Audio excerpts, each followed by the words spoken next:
สบายดีสาวพูดผู้ที่มีหัวใจปวงลำมาฟังหมอลำเลืองอย่าพากันก้อยดาล้างหักคือขาดคนบททันตาเกษนาลาย้ำล้างออกทาก่อนบททันอ่อนน้อคือเขาพูดแล้วอย่าได้พากันเสร็จสิโหลานดอกทานหลักการเป็นหมอลำนี่อาศัยแฟนดอกสีอาสงก้อนสีดังเบาปุ่มอาศัยทางตื่นขันละถึงเม่นว่าที่ไรยงว่าน้อลำดีพูดแล้วมีบ่ไหนบ่ทั้ง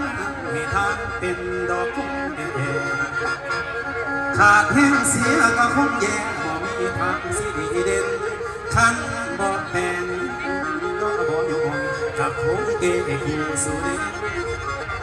สิเป็นเพชรหรือว่าแก้วก็ต้องแต่งให้มันสวย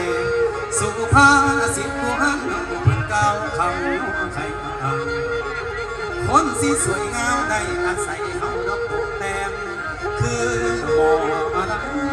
อาศัยแสงสีสลับยับยืนแต่งไว้จังหวะละสิบนิ้วของเดินผู้ขากุมกาบสาธารณขอเห็นใจนั้นสื่อเสียงบ่ทันลงละบ่ทันดังทันปุ่มคือเขาบุญทีหากยังบ่ทันดีขอเห็นเสียทุกคนเดินลุกป่าแม่นสุคนสาธา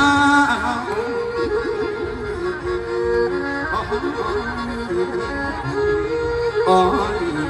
ลาโดยจัดให้ขอบใจพี่น้องทั้งน้องบุ๊ก